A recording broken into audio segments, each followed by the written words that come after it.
Well, good evening. Good evening, and thank you all for coming. My name's Frank Bowles, and I'm the director of the Clarke Historical Library, and we are extremely pleased that you could join us tonight for one of two openings, apparently, of the Our Front Porch exhibit, if you've been listening to WCMU radio. Couple of thank yous before I invite the ensemble cast to take their chairs. I'd like to thank the Cindy J. and Catherine R. Graham Endowment, which financially made the exhibit possible. We were very grateful.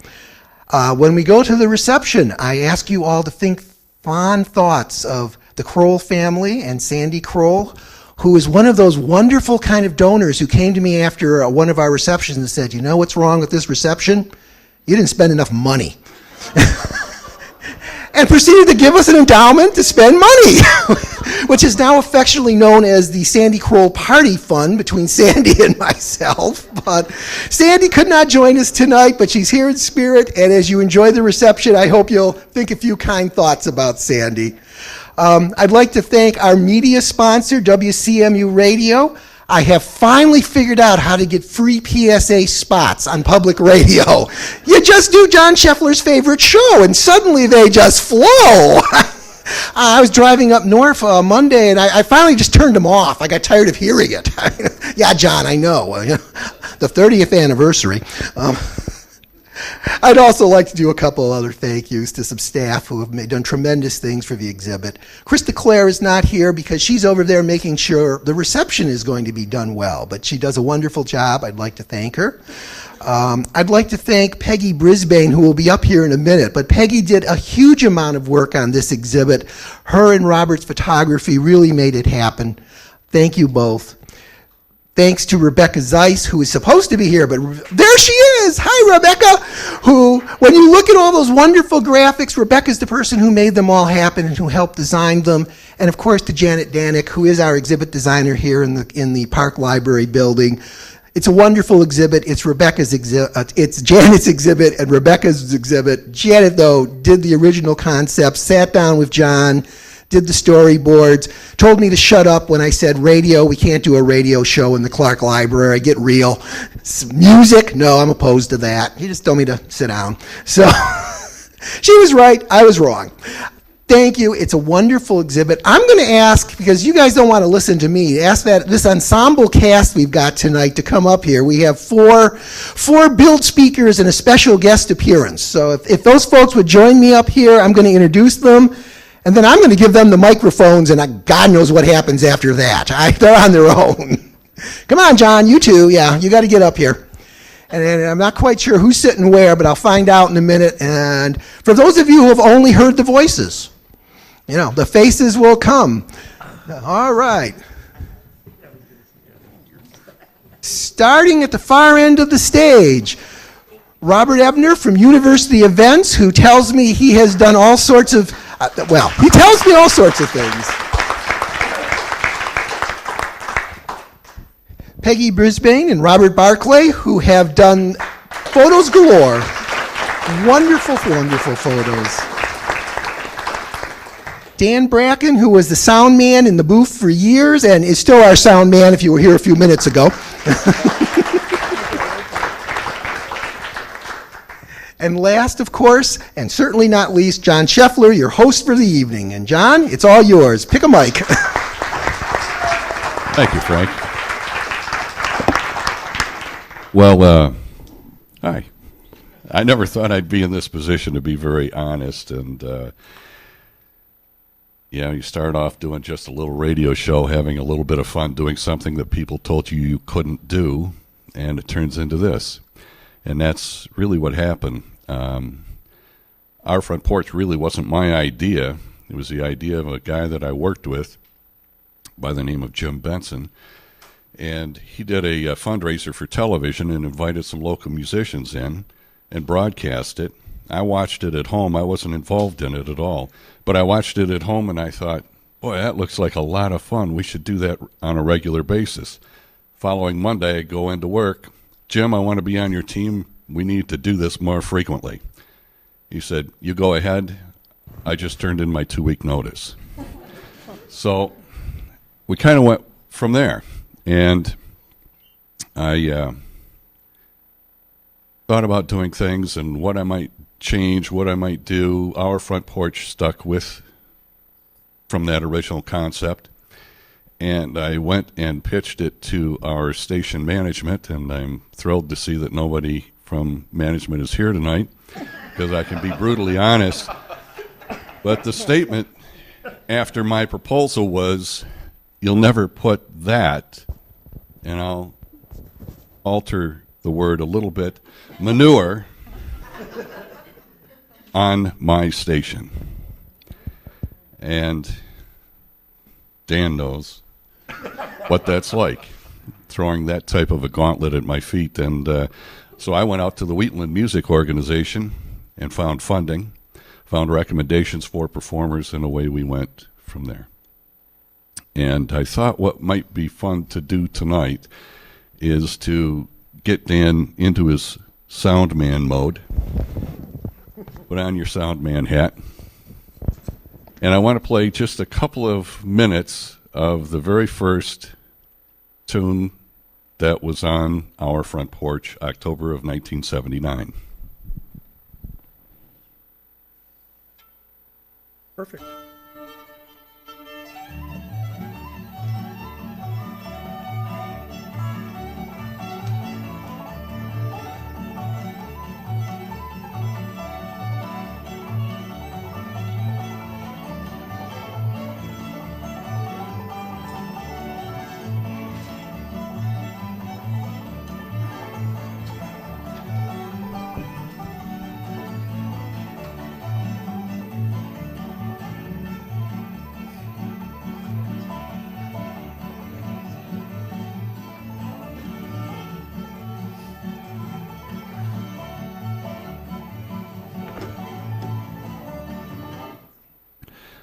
As you can tell from our elaborate graphics, that piece goes on for 6 minutes and 48 seconds, including applause.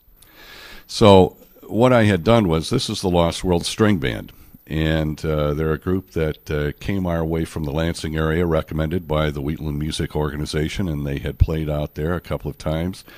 And so I invited the Lost World String Band to come up and play for Our Front Porch for gas money. That's our budget. 19 cents a mile. They knew right off the bat they needed to get real jobs because the music business was not going to pay. Not when you're working for public radio. So, in any event, we had never done a live broadcast on CMU Public Radio at that time, so we didn't know how it was all going to work with the timings and everything else. So I just went out and I said, "Do you guys know a couple fiddle tunes that you can put together in a medley and just play till I tell you to stop?" "Yeah, sure." So off they went. And you can hear him shouting off tunes and chord changes to the guitar player, Gerald Ross, who had joined him for the very first gig that night. So it made for a unique start to the series. Now, in 1978, I met Dan Bracken. Dan was a hammered dulcimer player, and in 1978 I was going around and doing recordings with, we did recordings down in Flint with a jazz group, a couple of jazz festivals down there. We did some recordings in Traverse City with jazz groups, and I went up to Everett to the Hammered Dulcimer Fun Fest, and there was Dan playing on a borrowed hammered dulcimer. And so I went up afterwards, and I heard that he was at Central Michigan University. I said, "You should come and play on Our Front Porch." And he said, "No, thank you." Did I say that? Might have been a little different phrase than that, but that's kind of where it was, yeah. And so then he started to hound me, really, for a job. And I relented, and we found a position as an associate producer with us. I was a volunteer. What? That's what we called him back then, Dan. Yeah, we couldn't pay you, so we beefed up the title. You know? So anyway, one of Dan's first jobs with us was to put together a new opening. And I'm not even sure at this point how we used to open the program. I think we used to have some theme music and that type of thing. It wasn't what it eventually evolved into, but track 2 is the theme that Dan put together for us.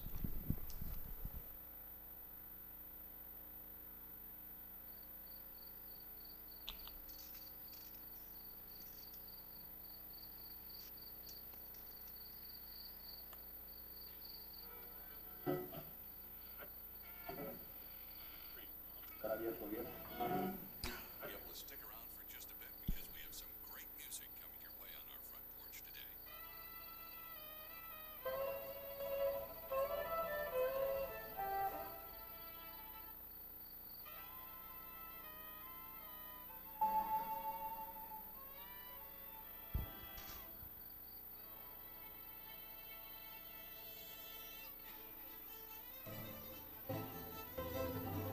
So that's the opening that we began using in 1980. And it's also the opening that hundreds of thousands of people heard around the United States when we began broadcasting our front porch through National Public Radio from 1985 till 1989. And so that's Dan's work among all of the recordings you've heard.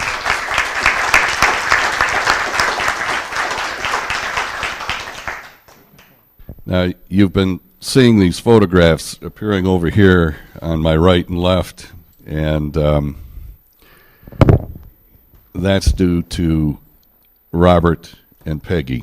And they first came up to me, I think Robert came up to me about 1979, 1980, and introduced himself as the photographer here at Central Michigan University, and wanted to know if he could stop by, if they could stop by and take some photos of some of the broadcasts that we were doing. And of course we said sure, but don't be too noisy with those shutters, because that may disturb the radio audience. You never know. So they were very careful about staying far enough away so that the shutters would not be heard during our performances. You can feel free to interject anytime, Robert. Feel free. Well, it was actually in early 1980. We moved here 2 days after Christmas '79. Peggy and I met in California. I won't tell you our whole tour of those first few years, but we went from Los Angeles, where I worked at USC, where public radio there, KUSC, was all classical music, opera, which is just fine. That's what I thought public radio was. We moved to Washington, D.C., where we both got jobs. I found out, wow, bluegrass music is on public radio at WAMU. I gave him $10 that first fundraiser. I'd never given money to a radio station before. I think we upped it to $20 during their next fundraiser. We were there a short while. We had a newborn baby at that time, and living in L.A. and D.C., we could not afford to live there, to buy a house. So I see a job at CMU, and I have no idea where this is. It's in the Midwest. Let's go check it out, get the job. We find out, after having attended folk music concerts at the Troubadour and the Roxy in LA, the Birchmere in Washington, D.C., actually Arlington, I think, they have this folk music show here at CMU Public Radio. It was like 1 mile from home, and the parking was free.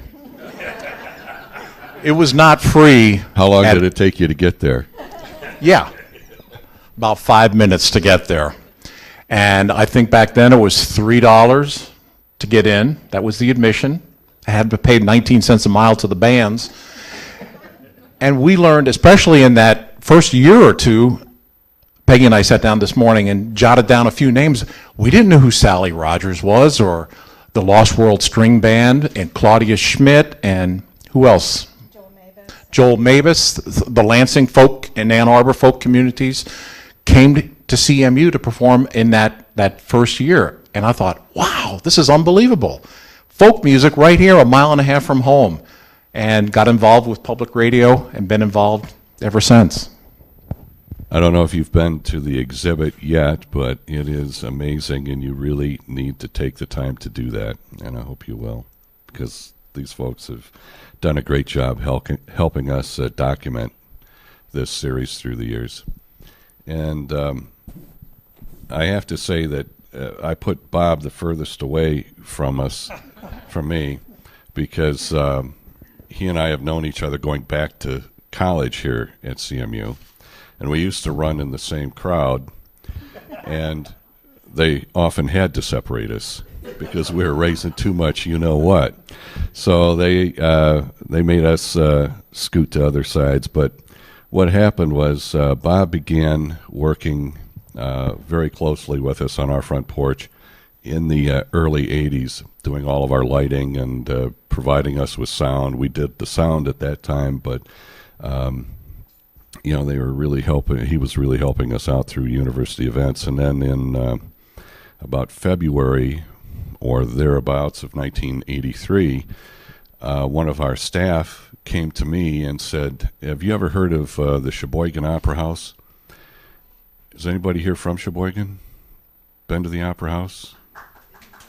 Well, I'll tell you what, it's a beautiful place that they renovated, and they put so much volunteer time into renovating that place and restoring it to its original form. It's just a beautiful place. Well, the community had, I heard through the grapevine, had run out of steam. And we're tired of volunteering, we're tired of making donations, and just had been pretty fed up because this was a massive undertaking.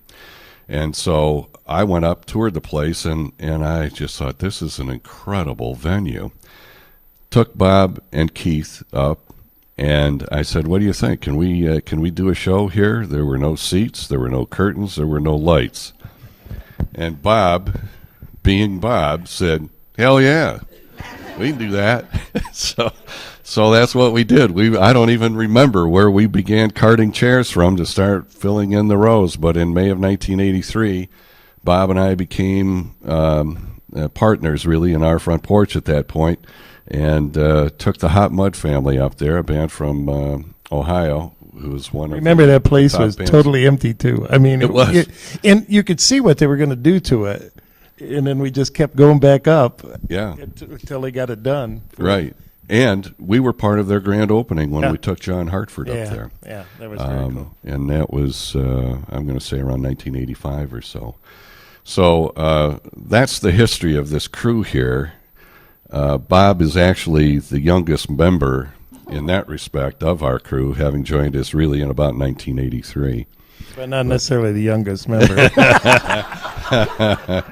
So anyway, that's it in a 15-minute nutshell, where we have come to and everything. And now, as I understand it, one story I did want to tell before I turn things over to these guys, because I know they've been getting all warmed up tonight. Frank took them out, got them all liquored up. So I didn't go because I have this horrendous cold. Otherwise, I'd be liquored up too. But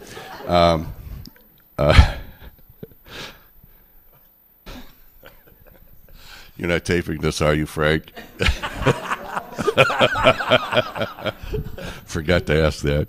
But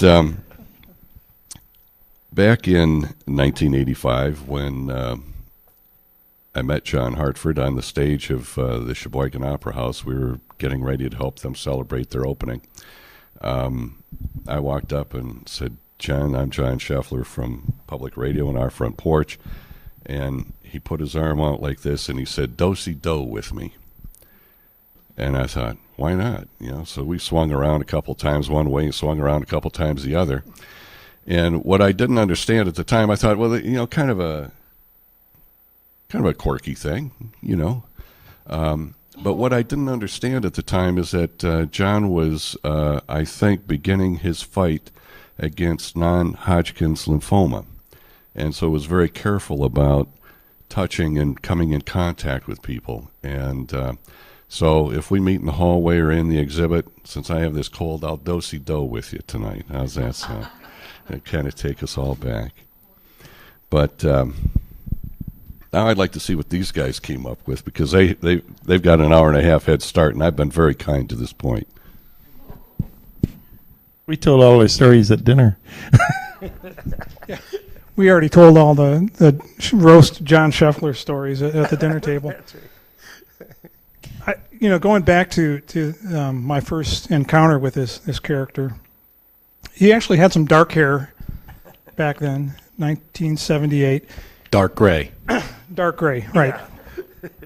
But I had just moved to Mount Pleasant in June, and I had, I think, one child at that time, and we had been up in northern Michigan camping and had our car stolen with all of our camping equipment, all of our best stuff. We had all these events going on, and including my hand-built hammered dulcimer, and never saw it again. Got the car back, but it was empty. So a month later, I went up to the Dulcimer Festival, and somebody lent me a dulcimer to play. I've been going there for a couple of years. And there's John Scheffler and Renee Beal out there with tape recorders and microphones and, little cassette decks, I think. And, we started talking, and they recorded my set, actually. So I was actually a performer on public radio before I ever got involved in recording. So it's been kind of interesting because it's kind of come full circle. But it's taken you 35 years to go back on the stage. Well, and the reason I'm saying that is because the band I'm in, the Palooka Brothers, are playing on Saturday night. So it's kind of fun to have been so involved in capturing, documenting other people's music and performances, which was great. It's what I wanted to do, but it's kind of fun to come back here in the later years as a performer. So, as John said, from there, we just kind of struck up a friendship, and John allowed me. I had to beg him a lot to let me come and help, and got involved in recording in the Kiva early on, and the rest is history, as they say. I'll talk a little bit about just the photo, how it happened that we have photos and all. And I will say that I think the entire band is here tonight that's opening on Saturday night, so. Oh, they are? Yeah. Yeah, Why? think It's John everybody's Palooka, here. Bruce Palooka, and Bruce Palooka. My brothers. Relation. Hey, and I want to say, actually, not only full circle, because some of these guys actually played on one of those early programs. Fuzzy. Yeah. And Bruce. Gart.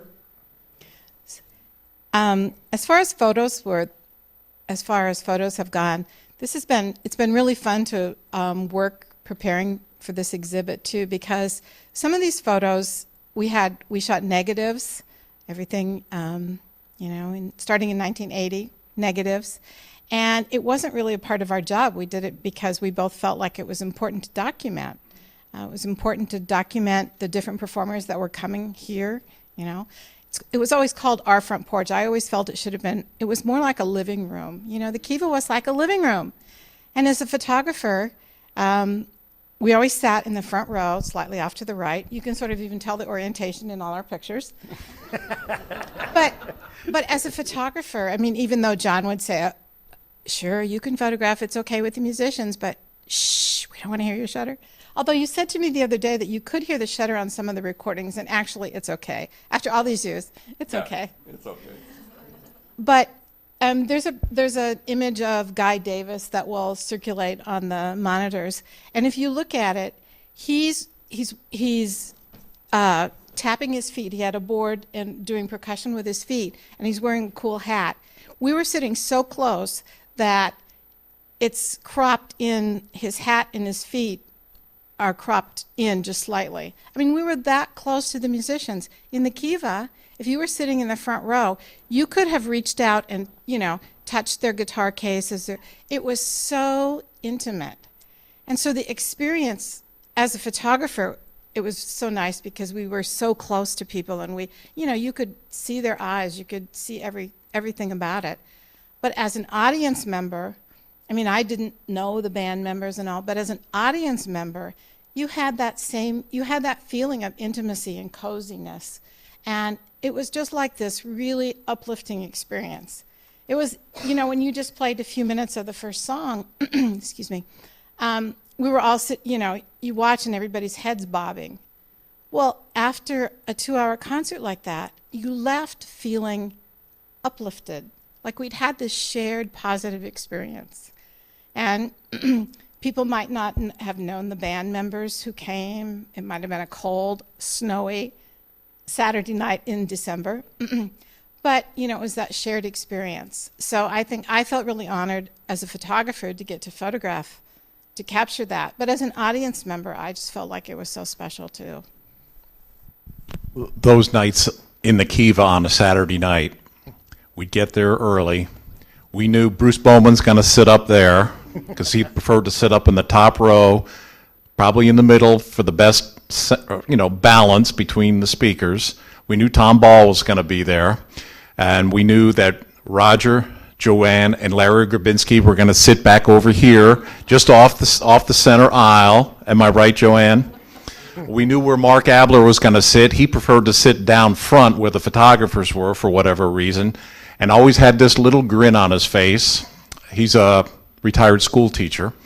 It was just, we knew, I think at least half the audience, because we were all regulars at this event, that this shared experience, whether or not you knew anything about old-time music or Celtic music, and I learned a whole lot about Celtic music from those Front Porch concerts.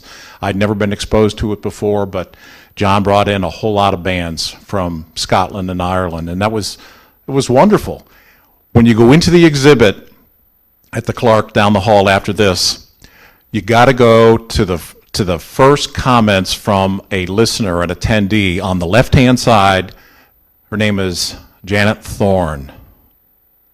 Through the Front Porch and the Celtic musicians that she met here, she told them she was going to Scotland on a walking tour, and who should she meet?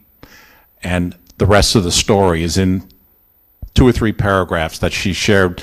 Walk in the door, it's on the left-hand side, it's a wonderful story, and it carries on to this day 30 years later for her. So you got to read that little anecdote that she shared with us. Now I'm going to put Bob on the spot here for a second. He's been pretty quiet. I'm a backstage person. I do. And every time I've tried to introduce Bob and Keith to the audience in the auditoriums, they've found something to go do. The bat phone rang and they had to leave the auditorium. Right. So, but what I'm curious about, Bob, is that, in the late 80s, there were actually some shenanigans. We'll leave it at that with the budget of our Front Porch. And I'm not going to go into details. I never have aired it publicly, but I can tell you that what happened was we had to shut the series down for about 4.5 years or so. Okay. And do you remember the call you and I both got from a vice president here at Central Michigan University, Russ Herron? Yeah. And what was the purpose of the meeting? It was to, actually, I had started I'd gone to Louisiana with my wife for the first time ever and fell in love with Zydeco and Cajun music. He says, we got to do this back home. This is phenomenal.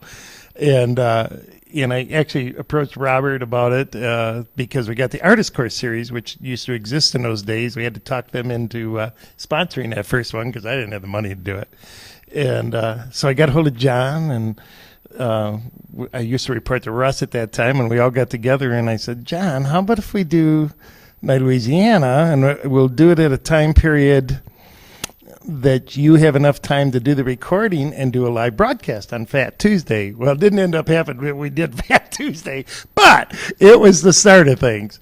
And from that, I said, well, let's try and start doing this again. Let's get it back together. And really, Night Louisiana, we made some money the first year on it, and then we did it the second year, and the third year we did it in Rose Arena. And that was really what gave us the money to then be able to get that Front Porch series going again.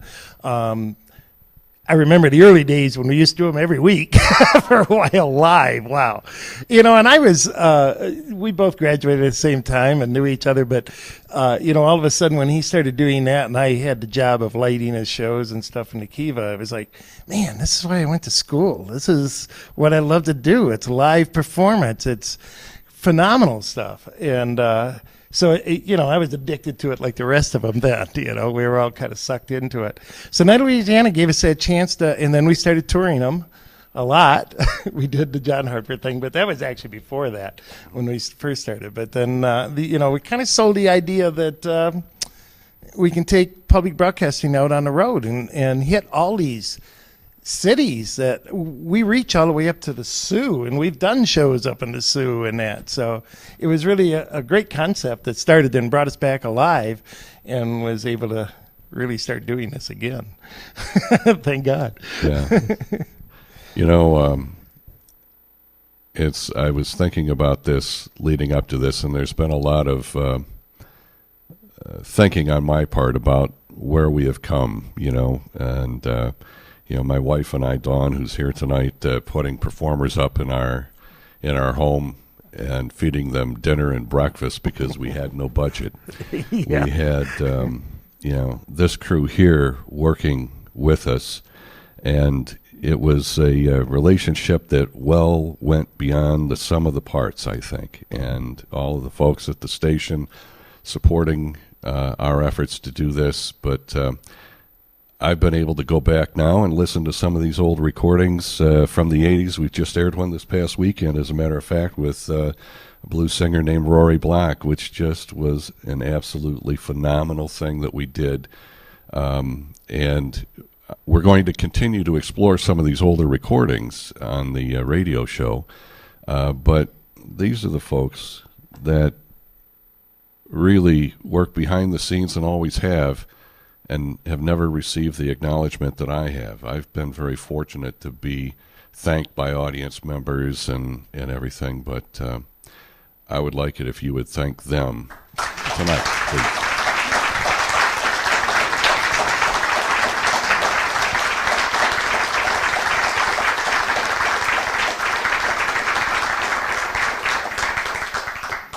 Okay, time for a pop quiz. I would like to say one thing though, and I visit John now and then over at the studio when he was doing the recordings, doing the final mix and that. He'd set himself in that room and do phenomenally. And then sometimes I go in and just kind of listen to him till he was done. But he has an incredible ear and knowledge and that made those recordings come alive. I mean, we had to send the recordings to the performer a lot of time and get them okay for it. I don't think there was anybody that ever said, no, I don't like that one. One, okay. One no, one I don't like a zillion. One no in 34 seasons. That's not bad. And it is. You put a lot of time and work in that. If I was playing baseball, I'd be making $1 million a pitch. That's right. All right. You guys ready for a pop quiz? You talking to us? Yeah. Oh, yeah, Yeah. absolutely. First standing ovation in a bar, Dan Bracken. first standing ovation in a bar. In Sheboygan. Yeah. Block 500. That's pretty good, huh? No. No, not that one. It's really easy answer. Okay. Real. That's because you know the answer. Real. Real. Join us in the real world. The Real World String Band. Yes, I remember that. The Real World String Band at the Sheboygan. I can't remember the name of the bar either. What was the name? Pappas. Right. That's it. All right. How's he doing so far? Not so good. We've got some professors in the room. We Dan, are and they're old, not you very know. impressed. Wait, don't tell me. All right.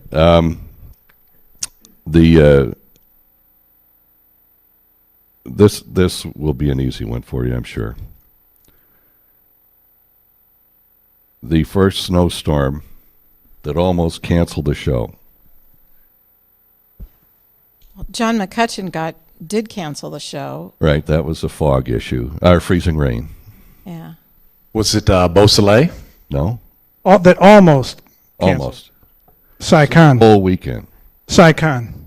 No? Art theme. Art theme.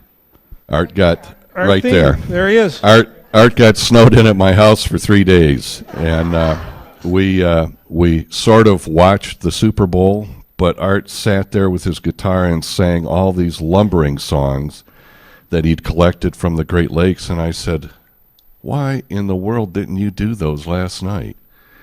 And he said, "Well, I thought you guys heard this stuff all the time." I said, "No, Art. You need to come back and do that again for us next year, but I want some lumbering songs in there." So he did, and no snow. Your favorite photograph? Oh. Ooh. All right, top 3. Well, James Yank Rachel was a blues mandolin player who recorded in 1929 on Sleepy John Estes first recordings for the Victor label. Late 1920s. He's appearing on Our Front Porch. It's like 1984. I mean, this is a man walking out of the history books, and he's right here in the Moore Hall Kiva. Rich and Maureen Del Grosso brought him up from Indianapolis, Naptown as they call it there, and I got goosebumps right now just thinking back on that. There's a blues magazine published at the University of Mississippi. It's been around for 43 years. They said, "Anyone out there got any Yank Rachel pictures? We need it for the cover." Oh! So I send my 8x10 print down, and there it is on the cover that went around. That magazine goes around the world. People don't throw it away. They don't recycle it. They save them. Maybe it's in a box in the garage, but that was shot right there on Our Front Porch and published, 25 years ago. Yank also gave me one of my favorite sayings. I walked in and I said, "Yank, how you doing tonight?" And he said, "I'm doing just fine." He goes, "I got enough money to last me the rest of my life if I die right now." That one's made it around the block a few times, I can tell you that. Thank you, Yank. Peggy? I would say that John McCutcheon was one of my favorite people to photograph. John played here repeatedly. He sort of aged with us, I think. When he started, he had dark hair and young kids. And then I think the last time he came, he talked about his boys were in college. And there were several performers like that where we sort of aged with them. But he played the dulcimer, and held it and played it close to his face. Auto harp. Yes, I knew it wasn't right. And so visually that was interesting. And there's, in the PowerPoint, there's several different pictures of him. And he just, I don't know, this isn't photographically, but when you're editing, I don't know how you edited out from 2 hours down to 1 hour, because oftentimes the introductions to the songs were longer than the songs. So how you edited that, it was my introduction to storytelling. And we had storytellers actually too. But so many of the performers, because the audience, the relationship between the audience responding to the performers and then the performers responding back to the audience, I think they were so engaged that they wanted to share their stories. So again, that was one of those, people's faces were so alive and their eyes were so alive, and also visually they were all interesting. All right. And I'm not sure I should even ask this in public, but your favorite road trip. What you have to understand is that when we go out on the road to do Front Porch in Sheboygan and Traverse City and Alpena and all of that, and we've been to all those cities and many more, Bob and his crew load up every piece of sound gear, every piece of lighting, take the guys out. They ship out of here so that they can arrive at the destination at noon, so they can begin setting up for an 8 o'clock show. So these guys are busting tail. And then there's also frivolity on the other side. So but I'm going to throw it out there, Bob. I want to know your favorite Oh, road I don't trip? know if I could say my favorite. There were a lot of favorites. It's some of them we don't remember real well because they were long nights. Because we had a tendency to do bands at the end of their tours before they went, especially the Celtic bands and that, Boys of the Loch and all those guys. And so they didn't have to worry about going to do another concert after they left us. And we'd be with them for 3 days. So we had an awful lot of nice times and parties and really got to know so many of those guys and performers that it would be hard to say. What was the band that did what I was saying earlier, the 500 miles? That was Dervish. Dervish, yeah. We go to this bar in Sheboygan. It's just, the shows got done. We were trying to figure out a place to maybe go have a drink afterwards and stuff. So we went to this bar in Sheboygan that was down the road a ways, a little bit out of Sheboygan, wasn't that? And they have a karaoke thing going on. And, we're in there that nobody there really knows who we are. We're just all coming in, and you got these guys with accents and everybody's talking around. And all of a sudden, they decide to ask for 500 miles. And they started doing that. I mean, I think people's mouths dropped open watching them do this karaoke thing on 500 miles. I'd walk 500 miles if you're familiar with the song. And God, that was so fun. It was just fun seeing everybody else not realize what was going on. So, there were things like that, lots of lobbies. We had a lot of parties and lobbies at that. But I really like the Boys of Loch. My favorite things, I love Celtic music. So the Celtic bands that we went with always were a joy. One thing, who doesn't love their accents? He said, except after they've had a couple beers, it's kind of really got to listen to what they're saying. Dial it in. Dial in close. That's right. We went a number of times up to Petoskey, and I'm not sure who it was. John had these friends from college up there, and I kid you not, they were called the Crazy Ladies. Oh, yeah. And They had the Crazy Lady cleaning service and serviced Petoskey and Harbor Springs, go in and clean people's homes. And They it was were a fun. and it was a good thing that they were skilled in that, because their houses the house the next morning, I'm sure, needed a thorough cleaning. I think that might have been Doogie McLean or somebody up there, but the Crazy Ladies. Favorite after hour, Robert? I know what it is. I don't know where that's going, John. I hope someplace good. I learned to love Cajun music from Beausoleil. When they were at the Wheatland Festival in 1983, that was, I think, Peggy's first exposure in person to Cajun music. These guys were all our age, in 1983. What were we all in our early 30s? And Michael Doucet said, "Hey, if you're ever down in Louisiana, come look us up." Well, I'm sure he said that to hundreds of people over the years, but he said it to me. 3 months later, we're on his doorstep. It was during the Christmas break. The university closes for 2.5 weeks. We got in the Volkswagen bus, drove through a whole lot of snow and got down there. Called him up and he said, "Our pipes are frozen. Go to the bathroom at the motel you're staying at, because we got none here for you. But you come over here, we'll sit down, we'll visit for a little bit, and I'll give you some phone numbers of who you must go see." And he said, "Here's Dennis McGee. He's 91 years old. He lives over in this," I can't even think of the name of the town at the moment. I always remember it, but not right now. I called him up, and he said, "Well, my wife's not feeling so well. Why don't you come by here and pick me up?" I grab my fiddle, and we go over to Mark Savoy's music store. So pull up. He comes out on the porch, no fiddle case. He's got it by the neck and the bow. And I looked over at Peggy in the Volkswagen bus. She climbed into the back seat. This is a 91-year-old man. I'm thinking, how's he going to get into the front seat of this bus? He just grabbed the handle and pulled himself in. He says, "Let's go." and on down the road to Mark Savoy's music store. It was a totally fabulous trip down there. We met several other Cajun bands that were down there, went to Mulots and got to hear the Clarke and Hector Duño perform, and we just had a wonderful time.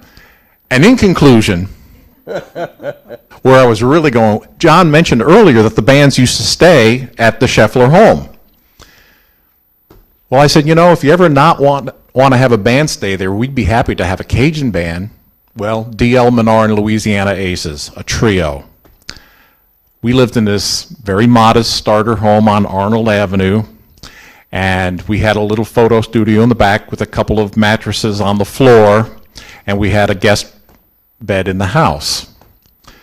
They come over, and these are down-home folks. I mean, D.L. Menard ran a chair factory in Erath, Louisiana. The others were carpenters. Music was something they did on the side, even though they were recording artists. Well, his accordion player, probably in his early 30s, was so homesick, he'd been gone 2 days. He was so homesick, I heard him, I'm not going to name him because I don't want to embarrass him. I heard him on the phone on the outside of the Kiva crying. He said, "Baby, I'm coming home. I don't like it here. I'm homesick. I want some home cooking. I'm coming home." And he quit. That was his first gig. They were supposed to go to Toronto and Buffalo next. So the Louisiana Aces became a duo. They had fiddle, and they had D.L., the Cajun Hank Williams, on acoustic guitar, and their accordion player, he said, "I'm out of here." But, hey, he was a down-home kind of guy, and Michigan was real far away from Louisiana and the home cooking he was used to. But we had a great, we stayed up late that night while they entertained us. I remember our, when you say Beau Soleil, our third night of Louisiana, we actually did in Rose. We moved it out of, because that was our first year to be able to actually have alcohol. We sold alcohol. And so we had to move out of the event center. And so I had Beau Soleil was the band, the main band that I had hired, and they were the most expensive, definitely the most expensive we had paid. And we had a Cajun band, and I can't remember, or a Zydeco band. And I think it was Terrence Simeon. We think it was Terrence Simeon. And so I had him on first, because my experience was you put the higher price band, second. That's who you're paying the most. They're the headliner. And they're up there performing, and also Michael, all of a sudden he comes up and he's standing along the stage by me on the offstage side, and he says, "Oh," and the crowd's going nuts over Terrence, and he says, "Oh, you should have had us first." Because, the difference is Zydeco is so up, and he was traditional Cajun, and that was the last time we ever did a Cajun band second. Yeah. I said, okay, I'm going to learn from that one. But they did a great job, too. They had the crowd going, but it did make sense, you get that Zydeco band, they go. Well, and Michael Doucet and Beau Soleil had just come from Bill Clinton's inauguration ball. Now, there's half a dozen bands that perform in various ballrooms around the city. But I said, "God, you guys look dragged out." And he says, "We were just at Bill Clinton's inauguration ball. We're tired. We didn't get to bed till 5 a.m." And that what's interesting is that was about 10 years after he first came. And when he first came, he worked for the parish down in Louisiana. He was a civil servant. He wasn't a full-time musician. None of these guys were full-time musicians. They all had other jobs. D.L. Menard had a furniture factory. He did furniture. And Dewey Balfa, who's big picture in the exhibit, was a school bus driver. Beau Soleil, I think, is the only one that I can remember that hit the trifecta. Our Front Porch, Wheatland, and Night of Louisiana. Yeah. That would have been a good trivia question. It would have been. There you go. That's the answer. I'll save it for the 44th anniversary. And they had a really good quote, too, because Beau Soleil is the group that said, I think maybe when we were in the Kiva, and the audience is sitting and they're standing, and they said, "This isn't the way it should be. In Louisiana, the band sits and the audience stands and dances." Well, I'm curious if you folks, we've gone down quite a few roads here, I think. I do want to tell you about one thing that was one of my best memories and one of my saddest of the bunch, and that is we worked with Tommy Thompson, who was a banjo player, and he wrote a one-man play which was called The Last Song of John Prophet. And there was one song that he played throughout the piece, and Tommy came in and he stayed at our house, not because we didn't have a budget, but because I respected the man so much, and we'd gotten a chance to work with him with the Red Clay Ramblers and stuff, and I just wanted the time to sit there and pump him and just talk to him because he's a brilliant, lovely guy. And so one of my favorite memories was when I got ready to drive him down to the Grand Rapids airport, I said, Tommy, do you mind if I take our 2-year-old daughter or 3-year-old daughter, oldest girl, with us? I think she'd get a kick out of seeing the planes. He goes, no.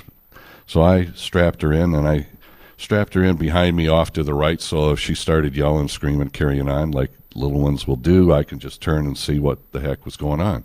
So I opened the door for Tommy on the passenger side in the front.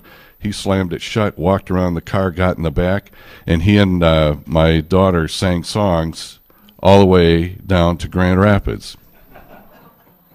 So my saddest moment also relates to Tommy Thompson, and that is that I was on the air doing Morning Edition one morning, and they were discussing Alzheimer's and what a dreadful, horrible disease that is.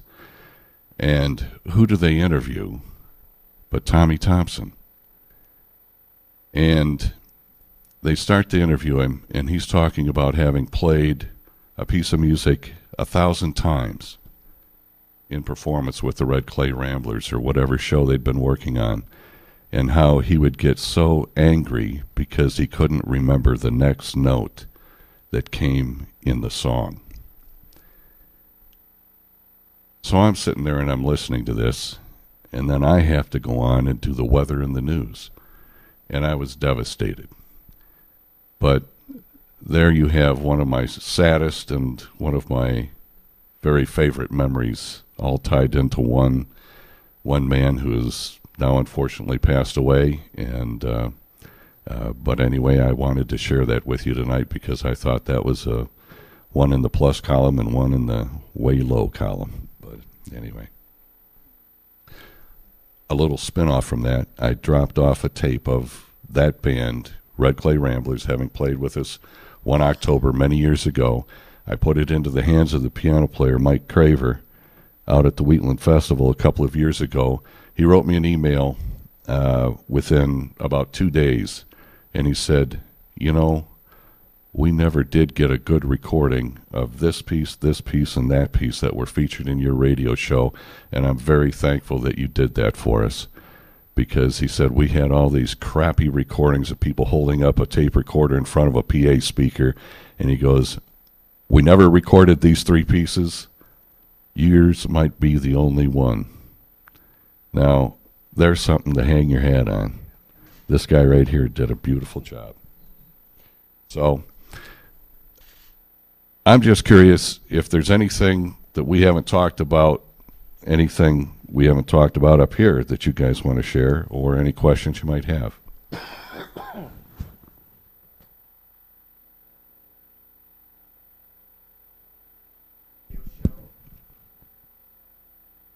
Would you identify yourself, please?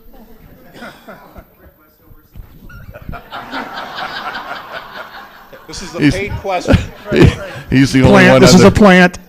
He's the only one on the staff that got the memo for mandatory attendance, apparently. The show sounds great. The show sounds, it's ready for air. But I see what kind of effort you put into making that process, and maybe how long.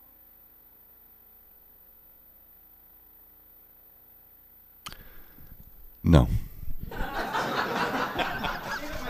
I've got to work with you on your interviewing technique. I want to say, first off, that the recordings that we made from about 1980 up until 1993 or 4, right in that ballpark, were all done live to tape. And what I mean by that is when the performer took the stage, this man right here recorded every note and mixed every note, brought the voice up the way it needed to be heard, brought the guitar up when they were taking a solo, and all of these types of things. And the fact is that these recordings hold up today very, very well. Dan did one heck of a job for us through the years. And so that's part one, or A, if you prefer, to your question.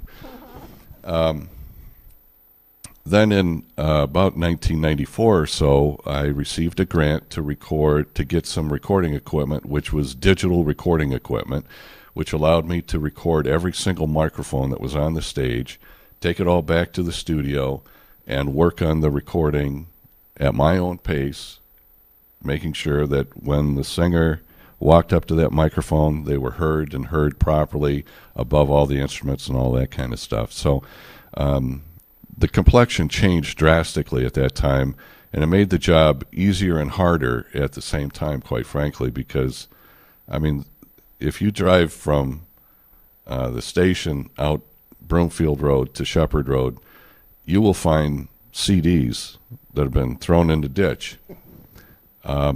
Those could be CDs I was listening to on the way home that I'd been working on all day that were absolute junk. And so, there was that's the bad part. But the good part is that we were able to spend the time needed to get the recordings the way that the artist had intended them. And Well, part of it, the first 15 years or so, it was live radio, so we had to do it, on the fly. Somebody was asking how we figured out when to hit air, and we had to synchronize our watches, and this is pre-internet. We had phone lines that we plugged into in the back room, and when it was time, when it was 8 o'clock, we had to be there and be ready to go. don't you think the audience has gotten a little lazy lately, though? I mean, they don't show up at 8 o'clock. They show up at 8:02. John would come out and he would warm up the audience. Do you remember? He would come out and tell us, now the next time I come out, it's going to be live radio. You need to sound like, Yeah. Yeah. Lots of applause. Well, it was the Moore Hall Kiva. I mean, and this was a national broadcast. And Prairie Home, those are in venues that hold 2,000 people, maybe 5,000 people. We had, what was a big house, 300 at the Kiva? That was seating capacity, 250, 300 if the fire marshal was on vacation. Yeah. Right. I mean, so we wanted to sound like we were roaring, so we needed the applause. I will tell you one thing. Yeah. Right, exactly. Yeah, that was a nice circuit that we had going at one point.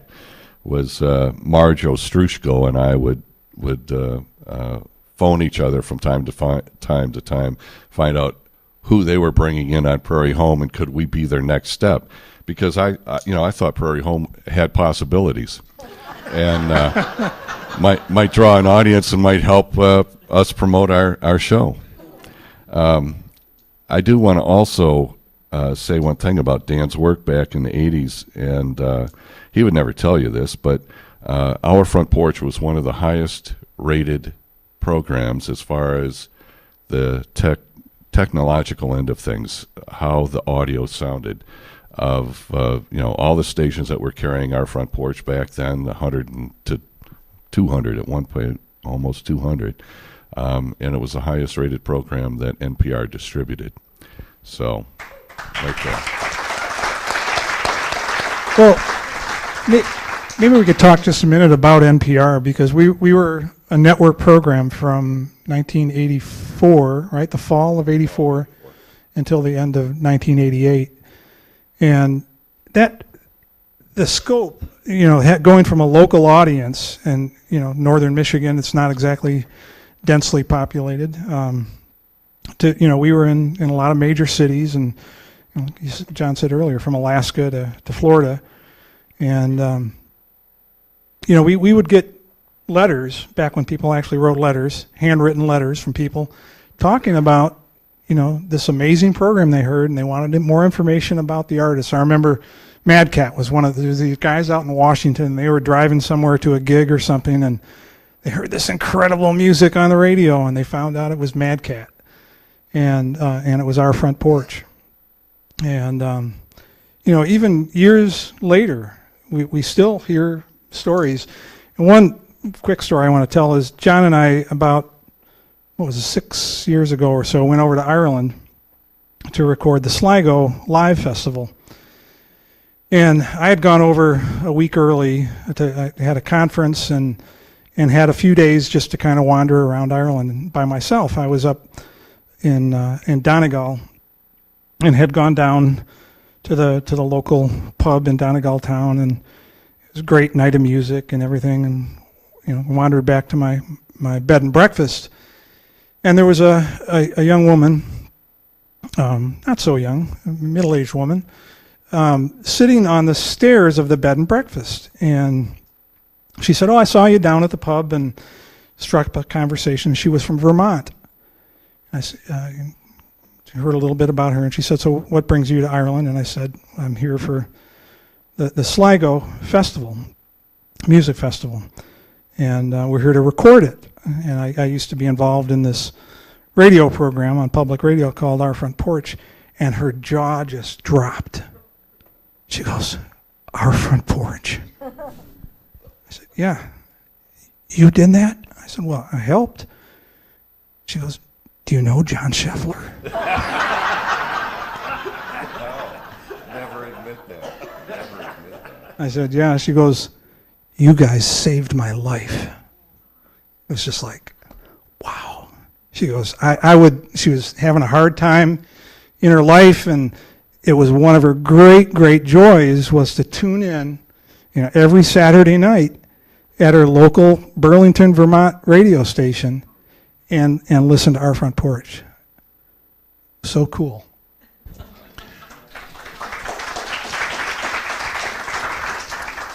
Can you imagine going to a concert, like say in the Moore Hall, Kiva, but not being able to see the concert because you're Dan Bracken, you're in the next room, watching it on a TV monitor? He would set up a little video camera and have it, and because he's the technical director, especially in those Kiva days, and he couldn't be at the concert, he'd be in the next room running the board, adjusting the levels, and watching it on this little tiny TV. So close, but so far away. My daughter was young in those days, and she would run around with John's daughters and other friends that were there, and she would say to these girls she's running around with, she goes, "If you want to find my daddy, you follow the snake." The snake! There's a snake that goes to the back room. The audio cable that goes to the back room is called a snake. And so they got a big kick out of following the snake. Any other? Yeah. Yeah, well, I'm so glad you're doing this tonight. Glad we're in the 21st century. I think multimedia with all that, do you think that all these experiences times can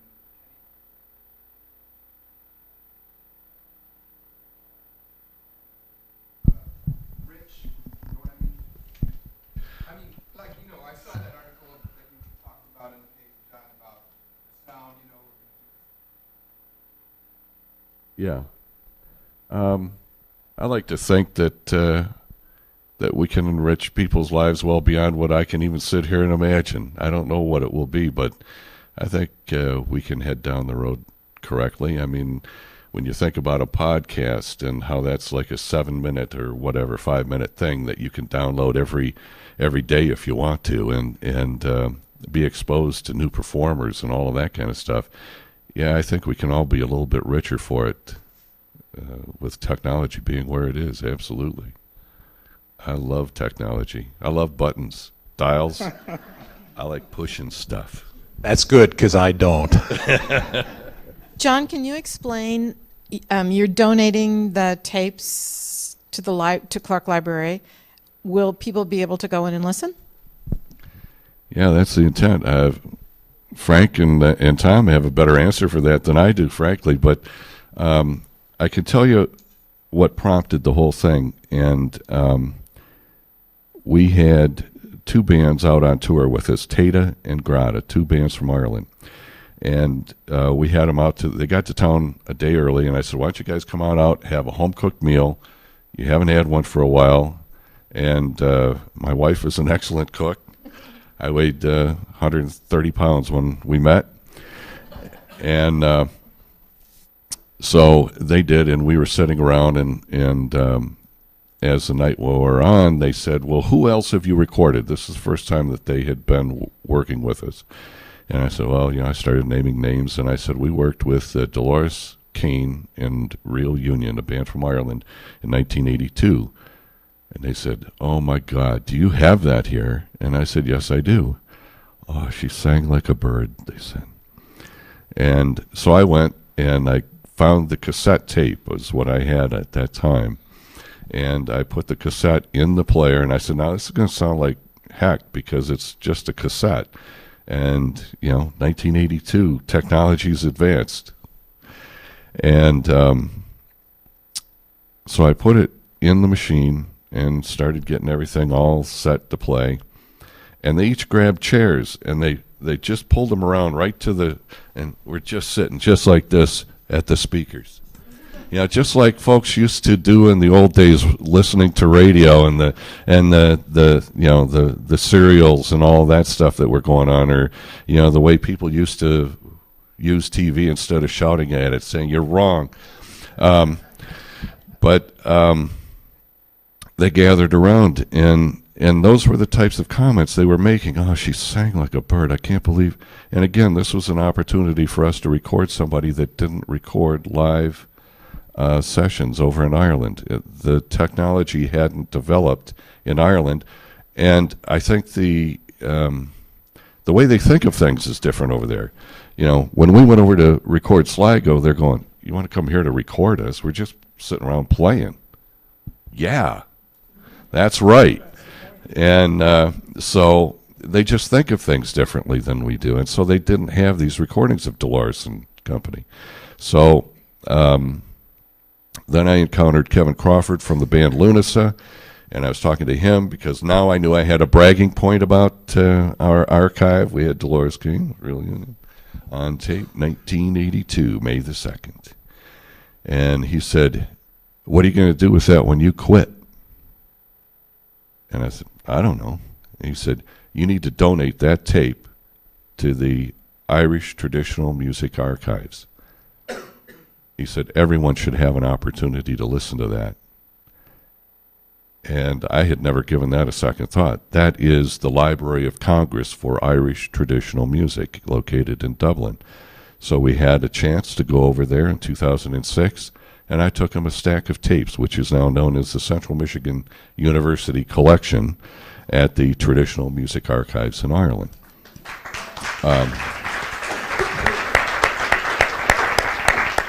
But that also got me thinking, Peggy, about what about all this other stuff? They have the Irish stuff, that's all fine and good, but what about all of the other 200 and whatever, 300, whatever, pick a number, recordings that we've done? Should they just be thrown away when I get done? We don't have the rights to broadcast them? No. I called Frank and I said, hey, I know this is a goofy idea. You're a library, you have books and stuff over there, but how about some radio programs? And that is what has developed into what you can see in the exhibit down the hall now, is a listening station some incredible photographs, some reminiscences, and some old equipment we don't use anymore, but used to have to cart hither and yon as we traveled. So that's how that all came about. And Janet, my goodness, what a great job you have done. You and Rebecca, amazing, amazing. Okay.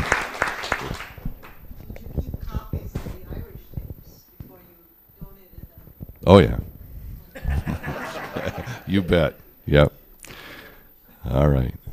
Well, I want to say thank you for coming out. This has been an honor through the exhibit. This is an honor. Frank talked to me about doing this, and Janet, and I said, well, I'll invite my family, and it'll be like the first Front Porch show. And but I'm thrilled to see you here. Thank you very much, and please go spend time in the exhibit and at the reception.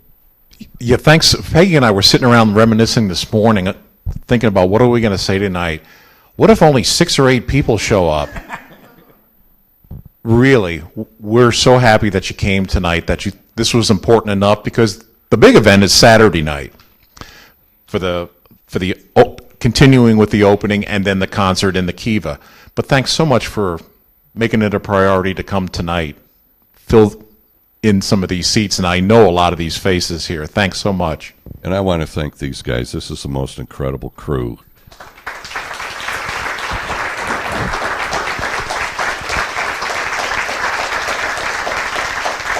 And the great voice of the Great Lakes, John Scheffler.